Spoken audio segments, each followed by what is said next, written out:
Hello बच्चों, कैसे हो? सबके सब ठीक हो गए? आज हम आप सबके बीच में फिर से इंग्लिश का क्लास लेके आए हैं। इंग्लिश के क्लास में जो आजकल की सबसे बड़ी प्रॉब्लम है बच्चों में, लेटर राइटिंग्स में सारे बच्चे जाके फंस जाते हैं। ग्रामर पे कमांड होने के साथ साथ राइटिंग पार्ट में भी आपको उतना ही फोकस करना है, जिससे आपके एग्ज़ाम में ग्रामर के साथ साथ राइटिंग पार्ट्स में भी मार्क्स उठाने का अच्छा मौका मिले। तो यहाँ आज हम लेके चले हैं आप सबके सामने दो लेटर्स। इसके अंदर हमने पहला लेटर टू एडिटर और दूसरा जॉब लेटर, ये दो लेटर्स आज हम आप लोगों को समझाने वाले हैं। दोनों लेटर्स के लिखने के पैटर्न्स क्या है, लिखने का तरीका क्या है, इस पर हम फोकस कर रहे हैं। सबसे पहला लेटर टू एडिटर हम लेके चल रहे हैं। लेटर टू एडिटर, इसके अंदर हम लोग ये जो लेटर टू एडिटर लिए हैं, इसमें टॉपिक आपको देखना है कि किस टॉपिक को लेके हम लोग लेटर लिखने जा रहे हैं। सबसे पहली बात ये ध्यान रखनी है।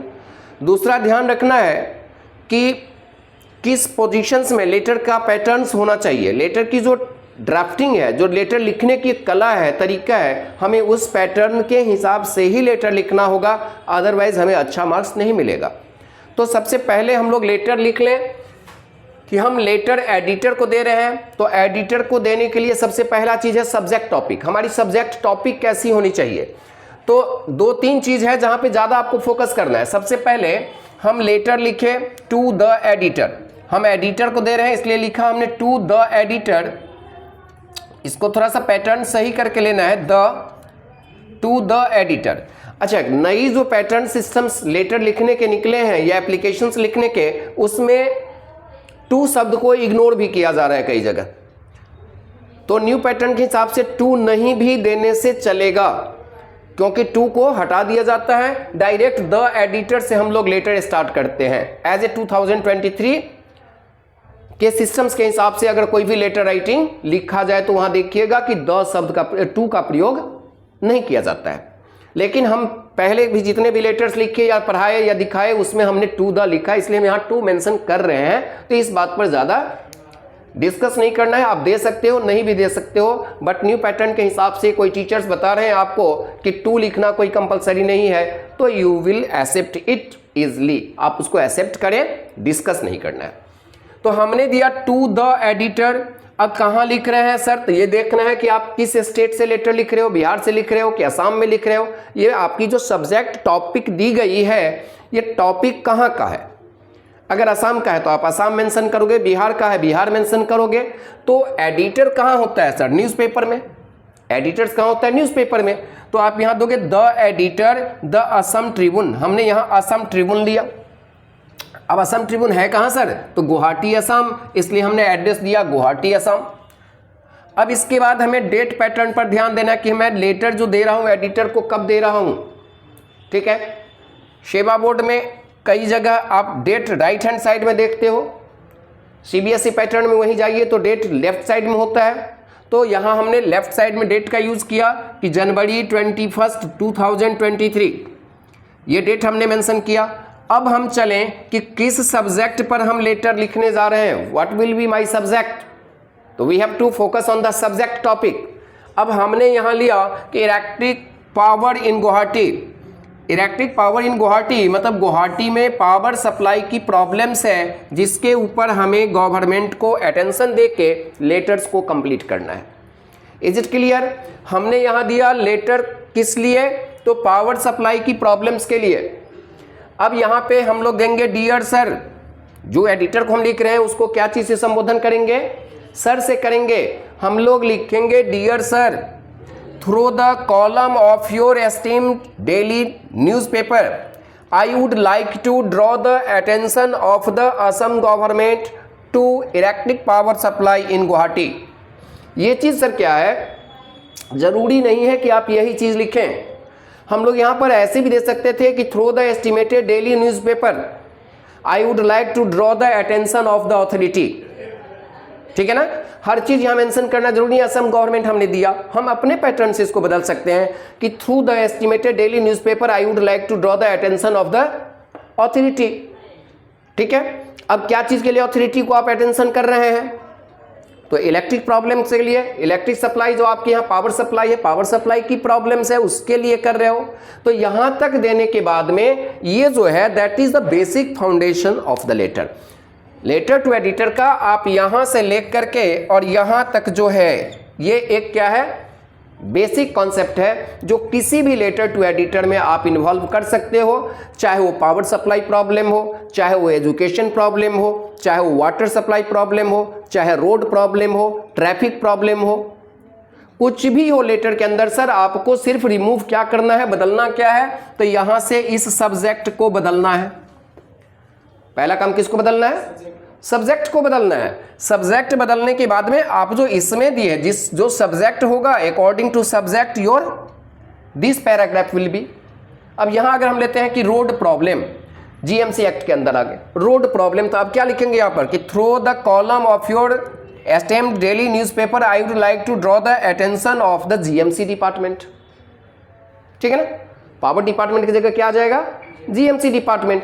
अगर एजुकेशन प्रॉब्लम है कि आजकल के बच्चे की एजुकेशन सिस्टम गड़बड़ हो रही है, स्कूल के पढ़ाने का तरीका प्रॉब्लम्स नहीं है, स्कूल ज़्यादा तक क्लोज रखे जाते हैं, तो ऐसे केस में आप क्या कर दोगे? चेंज करोगे यहाँ पे क्या कि एजुकेशन प्रॉब्लम इन गुवाहाटी, नहीं, इसमें क्या बदलाव आ जाएगा? तो through the column of your esteemed daily newspaper I would like to draw the attention of education department.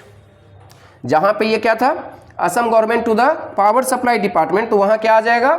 Education department, because the authorities concern is the education system. तो education system के हिसाब से कंसर्न है तो आप education department पे focus करोगे।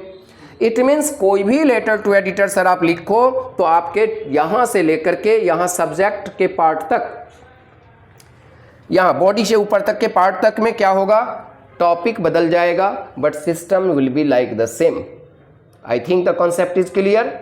समझ रहे हैं बढ़िया से? अब ये बॉडी पार्ट आपके ऊपर डिपेंड है, आप कितने सुंदर कितने अच्छे लिख सकते हो। ये बॉडी में क्या आएगा कि आपकी क्या प्रॉब्लम्स है।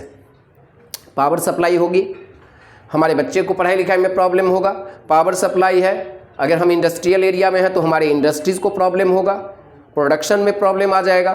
तो आप यहाँ पर बॉडी में अपने लाइन से लिखेंगे कि sir now it is the power supply in Guwahati area is not going properly, peoples are facing lots of problem, mostly for the children those who is appearing for the exam, they are facing lots of problem, they cannot study at night, नहीं, रात को पढ़ाई नहीं कर सकता है, तो they are facing lots of problem, that is why the power supply department should be take the proper action against it। ठीक है, तो ये पैराग्राफ आप बॉडी पार्ट में देंगे। ठीक है, अब इसके बाद जो लास्ट पैराग्राफ हमारे लेटर टू एडिटर का होगा, उस लेटर टू एडिटर के लास्ट पैराग्राफ में हम लोग क्या देंगे? Hope this will attract the attention of the concern authority and make them take required step to the regularise the power supply. Regularise the power supply की जो power supply disconnect हो रहा है, कट रहा है, उसको रेगुलराइज करे। ठीक है ना, तो रेगुलाइज करने के लिए हमने यहां लास्ट पैराग्राफ दिया। अब अगर यही एजुकेशन सिस्टम्स का होता तो हम लोग क्या देते हैं कि hope this will attract the attention to the concern authority. Concern authority में सब आ गया, एजुकेशन सिस्टम है तो भी, पावर सप्लाई है तो भी, रोड कंडीशन पुअर है तो भी, and make them to take the proper action against it, to take the proper step against it. ठीक है, समझ गए ना? तो ये पॉइंट जो है सर फिर क्या है? मेन है। ये दो पॉइंट आपके किसी भी लेटर्स में चेंज नहीं होगा, बस उसके सब्जेक्ट के हिसाब से थोड़ी बहुत क्या करनी है? बदलाव करना है, थोड़ा बहुत चेंज करना है। सर बड़ी इजी पैटर्न हमने दिया, बस आपको ये लर्न रखना है। तो लेटर टू एडिटर में अगर बदलाव होगा, चेंज होगा, तो कहाँ होगा? सिर्फ बॉडी पार्ट में। कहाँ होगा? बॉडी पार्ट में। The first paragraph will remain same, the last paragraph will be remain same. Is it clear? तो लेटर टू एडिटर, किसी भी तरह के लेटर पूछे आप लोग बना दोगे ना? एकदम 100%। सिर्फ सर ध्यान देना सब्जेक्ट पर, सब्जेक्ट को बदलना है। सब्जेक्ट के हिसाब से इस पैराग्राफ में थोड़ी बहुत परिवर्तन आएगी, लास्ट के पैराग्राफ में बिल्कुल यही चीज रहेगा। कहीं पर ये पावर सप्लाई जैसे हमने दिया, तो ये पावर सप्लाई के जगह आप एजुकेशन डिपार्टमेंट के बारे में लिख सकते हैं, वाटर सप्लाई के बारे में लिख सकते हैं, रोड कंडीशंस के बारे में लिख सकते हैं। No question. तो that is the pattern how to write the letter to editor. Is it clear? No question. तो जो भी बच्चे अगर चाहें इसका स्क्रीनशॉट ले लें या फोटो खींच लें, ठीक है, ताकि आप इसको इजीली घर में समझ सकें। और इससे रिलेटेड आप दूसरे टॉपिक को अपने मन से बना के, सर बड़ी साधारण चीज है, मन से बना के आप लेटर लिख सकते हो। आप लिख दोगे वाटर सप्लाई प्रॉब्लम, शहर की सबसे बड़ी समस्या है पानी का, तो आप यहां क्या दोगे, सब्जेक्ट में दे दोगे problem of water supply in Guwahati. नहीं तो अब अथॉरिटी भी वाटर सप्लाई का ही होगा। आप दोगे कि through the esteemed newspaper, daily newspaper, I would like to draw the attention to the water supply department, या वाटर सप्लाई जीएमसी एक्ट के अंदर आता है तो जीएमसी डिपार्टमेंट, ठीक है ना। अब बॉडी में आप दे दोगे कि किस किस तरह की प्रॉब्लम्स फेस होती है, लास्ट में फिर आप वही लिखोगे कि hope this will attract the attention to the concern authority and make them to take the proper step against it by which the people's problem will be solved. Is it clear? No question? तो ले लिए, हाँ जी, that is this, हाँ last में हम लोग क्या करेंगे, अपना सिग्नेचर, कौन लिख रहा है letter, who is going to write a letter, तो जो ये लेटर लिखा एडिटर को वो अपना सिग्नेचर करेगा, यहाँ पे साइन डेट देगा। Is it clear? No question. चलिए हम चले पार्ट 2 में। तो अब हमारा पार्ट 2 जो हमने लिया उसका टॉपिक हमने दिया जॉब लेटर। क्या हमने दिया? Job letter. सर आइए, जॉब लेटर क्या होता है? Job letter it is the burning point. नहीं, आज के डेट में क्या है सर, बर्निंग क्वेश्चन है जॉब लेटर का। जॉब, यस या नो? जॉब लेटर में हमें किसी भी तरह की अगर रिक्वायरमेंट है जॉब के लिए तो हम लोग लेटर लिखते हैं, यस या नो? अब लेटर कैसे लिखते हो सर? तो जब तक आपने एडवर्टीजमेंट नहीं देखा तब तक लेटर लिखोगे। आपको पता चलना चाहिए ना कि किस ऑफिस में, किस जगह में, किस कंपनी में पोस्ट खाली है, आप उसी हिसाब से लेटर लिखोगे ना, यस या नो? तो जॉब लेटर में सबसे पहले हम देखें कि कौन सी न्यूज़पेपर में पब्लिश की गई है, कौन से एडवर्टीजमेंट कंपनी ने पब्लिश किया जॉब के बारे में, उस जॉब के लेटर के हिसाब से ही हम लोग जॉब लेटर तैयार करेंगे। एडवर्टीजमेंट के हिसाब से ही जॉब लेटर प्रिपेयर किया जाएगा। अब हमने दिया यहां पर कि सपोज दैट हमने एज्यूम किया कि एक एप्लीकेशन किसी न्यूज़पेपर में निकला है vacant post of account teacher के लिए। क्या चीज के लिए है? Vacant post for the teacher of accounts, किसी भी कॉलेज में है। हमने यहां एक एग्जांपल ले लिया कि एक जवाहरलाल नेहरू मेमोरियल कॉलेज है, ठीक है, जिसमें जवाहरलाल नेहरू मेमोरियल कॉलेज हमने शॉर्ट फॉर्म में दिया यहां कि एक कॉलेज है जिसमें अकाउंट्स टीचर के लिए पोस्ट वैकेंट है, ठीक है। अब कैरेक्टेरिया के हिसाब से आपको देखें कि if you are able for this post, you are capable for this post, then you can apply for this, आप उसके लिए अप्लाई करोगे। तो जॉब लेटर जब भी देंगे तो हम लोग लिखेंगे द प्रिंसिपल। ये 2 पार्ट को हमने अभी भी बताया, पहले भी बताया था कि ये ऑप्शनल, आज के डेट में क्या करना है, 2 लिया भी जाता है, नहीं भी लिया जा रहा है। Is it clear? तो हमने क्या दिया, टू द प्रिंसिपल, इसको एप्लीकेशन देंगे, प्रिंसिपल को देंगे। कहीं मैनेजमेंट कमिटी है तो आप मैनेजमेंट कमिटी को दीजिएगा, क्योंकि कॉलेज अलग होती है, मैनेजमेंट कमिटी उसका अलग होता है, अपॉइंटमेंट मैनेजमेंट कमिटी के थ्रू होता है और कई जगह डायरेक्ट प्रिंसिपल के थ्रू होता है। तो आपने दिया the principal Jawaharlal Nehru memorial college Sursand, clear?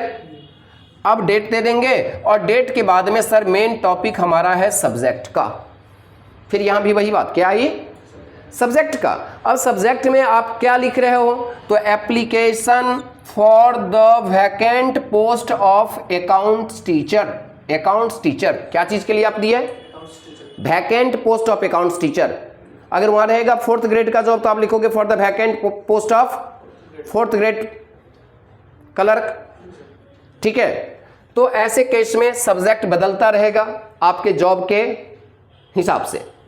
फिर हम लिए sir in response to your advertisement. अब किस पेपर में एडवर्टीजमेंट दिया गया आप उसका नाम मेंशन करोगे।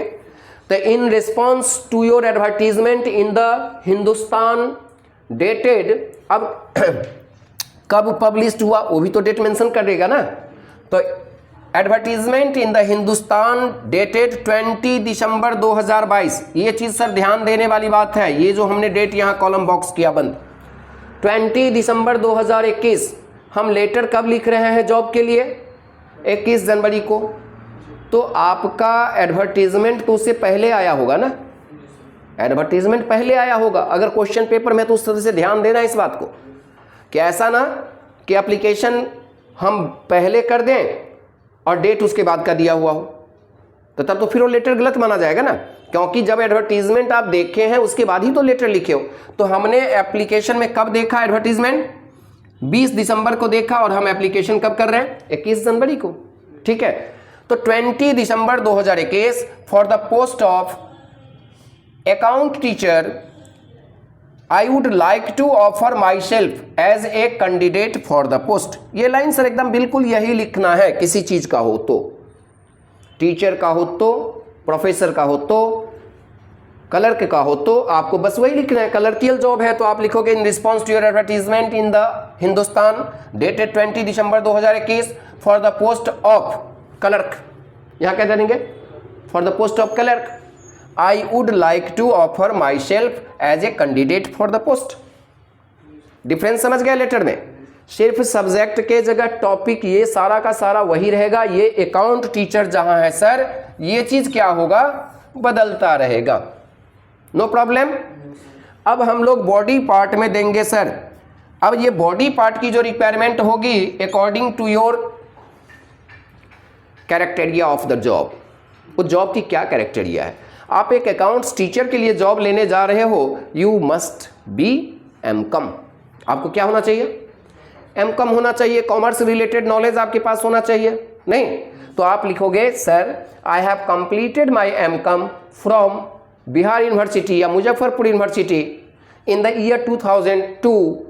ओके,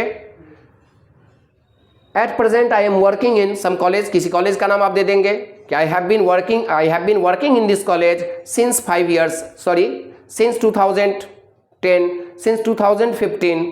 ठीक है, एज एन अकाउंट टीचर। ठीक है, इस तरह से सारे चीज वहां मेंशन कर देंगे।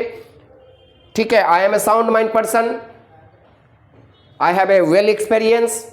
ठीक है ना, I have a experience for 5 or 10 years as a teaching staff. तो इस तरह से आप बॉडी पार्ट में फुलफिल करोगे। Is it clear? अब हम क्या करें, लास्ट में हम क्या देंगे इसमें? अब लास्ट का जो टॉपिक है सर, ये तो है ही कंपलसरी में, इसके बाद भी आप ऊपर कुछ ऐड कर सकते हो सेकेंड पैराग्राफ में। क्या देख करके कि I hope you will give me chance for interview. आशा है कि आप मुझे इंटरव्यू के लिए चांस देंगे। I will proof as an assets of your college. हम आपके कॉलेज के लिए, हम आपके कंपनी के लिए I will proof as an assets. Assets क्या होता है? संपत्ति। एसेट्स क्या है? प्रॉपर्टी। कि आपके कॉलेज में अगर हम आए, आपके स्कूल में अगर हम आए, तो आपके कॉलेज और स्कूल को हम प्रगति की तरफ ले जाएंगे। हम अपनी क्वालिटी से, हम अपनी नॉलेज से आपके कॉलेज को दिन प्रतिदिन बढ़ाएंगे। इसलिए हम आपको एसेट्स के रूप में दिखेंगे, नॉट ए लायबिलिटीज। एक होता है लायबिलिटीज, टेंशन आ गया, जॉब में रख लिया, अब हटाक से निकाल कैसे सकते हैं, तो टेंशन क्रिएट हो गया। लेकिन हम क्या बोलेंगे वहां कि I will prove as an assets to myself in your college. आपके कॉलेज में हम एज एसेट्स के रूप में आएंगे। और I will perform my all duties according to the authorities order. Authority के ऑर्डर से हम अपने कार्यवाही को पूरा करेंगे। ये लाइन आप अपने मन से यहां जोड़ सकते हैं, जितनी ज्यादा जोड़े। Is it clear? लेकिन लास्ट में फिर क्या देंगे कि आई enclose here with my biodata in the esteem seat, extra seat या सेपरेट सीट। हमने क्या दिया कि आई enclose here with my biodata in separate seat. Separate seat में हम अपनी बायोडाटा दे रहे हैं। योर्स यहां पर साइन कर देंगे अपना। साइन करने के बाद एक बायोडाटा का सर आप सीट बनाओगे। क्या बनाओगे? बायोडाटा सीट बनाओगे। अब बायोडाटा में आप क्या क्या दोगे? तो सबसे पहले आप अपना नेम दोगे, यस या नो? फादर्स नेम दोगे, मदर्स नेम दोगे, आजकल कंपलसरी है, मदर्स नेम भी देना चाहिए। डेट ऑफ बर्थ दोगे, डेट ऑफ बर्थ दोगे, यस या नो? ब्लड ग्रुप दोगे, क्या दोगे, ब्लड ग्रुप, रिलीजन दोगे, मैरिड स्टेटस दोगे, मेरिटेरियस स्टेटस आपका क्या है मैरिज में, अनमैरिड है कि मैरिड है, यस या नो। एजुकेशनल क्वालिफिकेशन देंगे, आपका एजुकेशनल क्वालिफिकेशन क्या है, ठीक है। इसके साथ आप क्या दोगे, एक्सपीरियंस दोगे, आपके पास एक्सपीरियंस क्या है, एक्स्ट्रा कैरिकुलम अगर आपके पास कुछ है आप उसको इंडिकेट करोगे। Is it clear. तो as much as possible address दोगे, परमानेंट एड्रेस दोगे, यस या नो, ताकि आपकी कम्युनिकेशन हो सके। तो इन तरह से जितने रिक्वायर्ड हैं बायोडाटा के अंदर में ही इन सारी चीजों को दी जाती है। इज इट क्लियर, समझ में आ गया कि कोई प्रॉब्लम। तो जॉब लेटर हमने बताया, और ये दोनों लेटर सर बड़ी ही इंपॉर्टेंट और कंपलसरी आप सबके एग्जाम के लिए भी और प्रैक्टिकल लाइफ के लिए भी। तो इस दोनों लेटर्स का आप लोग एक बार फोटो ले लें, कहीं कोई दिक्कत है तो आप देख लीजिए उसमें, ठीक है। फोटो ले सकते हैं, पहला हमने दिया वहां लेटर टू एडिटर, दूसरा हमने दिया जॉब लेटर। ये पैटर्न होगा जॉब लेटर का, मैं बार बार बोल रहा हूं कि बस चेंजिंग कहां आएगा, फॉर द पोस्ट ऑफ, ये चेंज हो जाएगा, ठीक है। और इसी चेंजिंग के हिसाब से आप यहां क्या करोगे, अपने बॉडी पार्ट को भी चेंज करोगे लेटर का, कि आप किस पोस्ट के लिए जा रहे हो, क्या क्या काम वहां करना चाहते हो। लास्ट पैराग्राफ में आई enclose here with my biodata से पहले हमने बताया था कि आप कुछ लाइन्स अपने तरफ से दे सकते हो कि I will proof as an assets for the college, for the company, for the business. I hope you will give me chance to attend the interview. Is it clear, no more question, समझ में आ गया सबको। तो hope, हम आशा करते हैं कि आप सबको ये लेटर बड़ी अच्छी तरह से समझ में आई होगी। इसके बाद भी कहीं कोई प्रॉब्लम्स है हमसे आप डिस्कस कीजिएगा। इस वीडियो को हम अपलोड करेंगे, अच्छा लगे लाइक कीजिए, सब्सक्राइब कीजिए, शेयर कीजिएगा। Thank you for today.